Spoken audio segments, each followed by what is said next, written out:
कांग्रेस विधायकों की जैसलमेर शिफ्टिंग के बाद एक बार फिर से कांग्रेस पार्टी ने भाजपा पर हमला बोला है। परिवहन मंत्री प्रताप सिंह खाचरियावास ने कहा, कोई भी सीएम भाजपा के सामने विधायकों को खुला नहीं छोड़ सकता। विधानसभा की तारीख तय होने के बाद भाजपा ने हॉर्स ट्रेडिंग की रेट बढ़ा दी है। चिकित्सा मंत्री रघु शर्मा ने कहा कि भाजपा पूंजीपतियों के हित में काम करने वाली पार्टी है।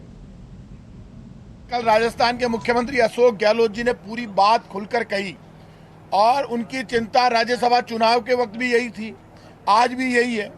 उन्होंने खुलकर ये कहा कि अब हॉर्स ट्रेडिंग के लिए भारतीय जनता पार्टी की रेट बढ़ गई है, पैसा बढ़ गया है। मध्य प्रदेश की घटना के बाद देश का कोई भी चीफ मिनिस्टर जो एक्सपीरियंस है वो खुला मैदान बीजेपी के लिए नहीं छोड़ सकता। बीजेपी के नेता रोज दिन में 4-4, 5-5 बार बयान बदलते हैं। इस देश में संविधान का सम्मान करना बीजेपी, कांग्रेस और देश के हर नागरिक की जिम्मेदारी है। संविधान से बड़ा कोई नहीं है। दल बदल कानून में एक दिक्कत हो गई।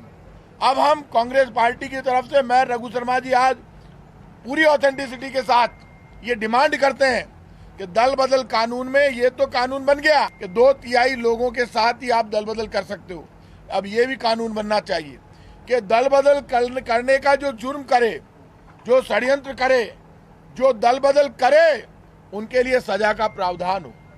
क्योंकि ये हालात हो गए, जो जिस निशान से जीत कर आता है उसको उस निशान के साथ लेना रहना उसकी जिम्मेदारी है, उसका नैतिक कर्तव्य है, उसका देश और धर्म के लिए कर्तव्य है।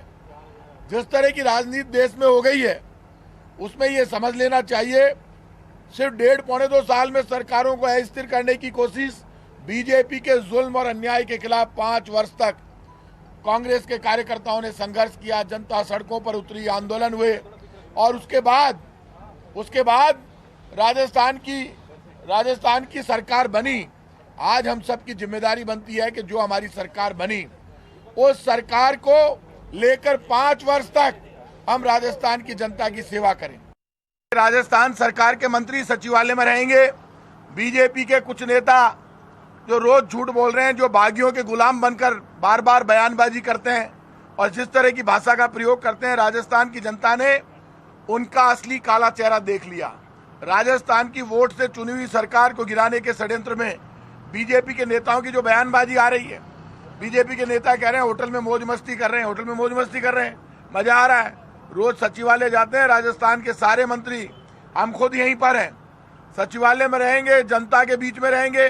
कोरोना संकट को लेकर मुख्यमंत्री अशोक गहलोत जी और रघु शर्मा जी लगातार वीसी कर रहे हैं। कल भी इन्होंने वीसी की।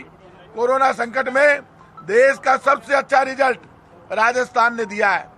हेल्थ मिनिस्टर के नाते रघु शर्मा जी रोज कोरोना को लेकर सबसे ज्यादा चिंतित है और कोरोना में जो हमारा रिजल्ट है वो हमारी वर्किंग का ही परिणाम है। लेकिन कोरोना संकट में जो महापाप भारतीय जनता पार्टी ने किया उसके लिए भगवान इनको माफ नहीं करेगा, बीजेपी वालों को पाप लगेगा। आज मैं कह रहा हूं ठाकुर जी इनको माफ नहीं करेंगे। आने वाले समय में 2023 में भी इनको हार का सामना करना पड़ेगा, क्योंकि लोगों ने देखा है चुनी हुई सरकार को गिराने के लिए पागलों की तरह पीछे पड़ गए।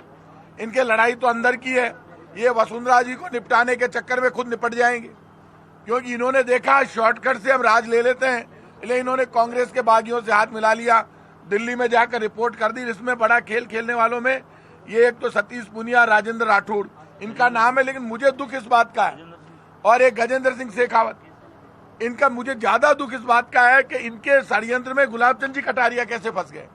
हमारे दिमाग में यह थी कि गुलाब चंद कटारिया एकमात्र ऐसे धीर गंभीर नेता है जो विधानसभा जैसी कॉन्स्टिट्यूशनल बॉडी को कमजोर नहीं करेंगे, लेकिन आजकल उनके भी बयान ऐसे आते हैं कि साहब गवर्नर साहब, अरे गवर्नर साहब हमारे परिवार के मुखिया हैं, लेकिन कॉन्स्टिट्यूशनल बॉडी विधानसभा को आप कमजोर करोगे तो आप भी कमजोर हो जाओगे। अब बसपा के विधायकों की इनको याद आई है, बसपा के विधायकों को लेकर और कोर्ट में गए। कोर्ट ने भी पूछा इनसे इतने दिन क्या सो रहे थे। ये कानून में प्रावधान है, एक साथ शामिल हो सकते हैं, जितने घोड़े खोल सकते हैं उतने घोड़े बीजेपी खोल रही है।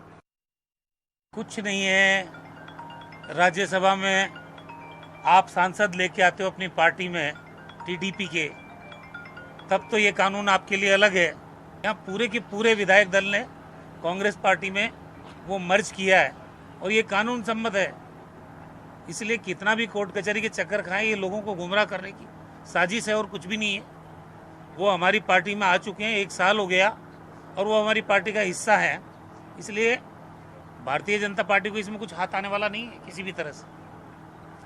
भारतीय जनता पार्टी कई राज्यों में ये काम कर चुकी है, सामने है। कर्नाटक में क्या किया है, मध्य प्रदेश में क्या किया है, गुजरात में क्या किया है, ये तो उनकी आदत बन गई है। और ये जो नोटबंदी के अंदर पैसा आया है और जो ये जितने भी पूंजीपति लोग हैं जिनके हित में बीजेपी काम कर रही है, इन लोगों से जो डोनेशन मिला है उस पैसे से ये डेमोक्रेसी का चीर हरण कर रहे हैं और कुछ नहीं है।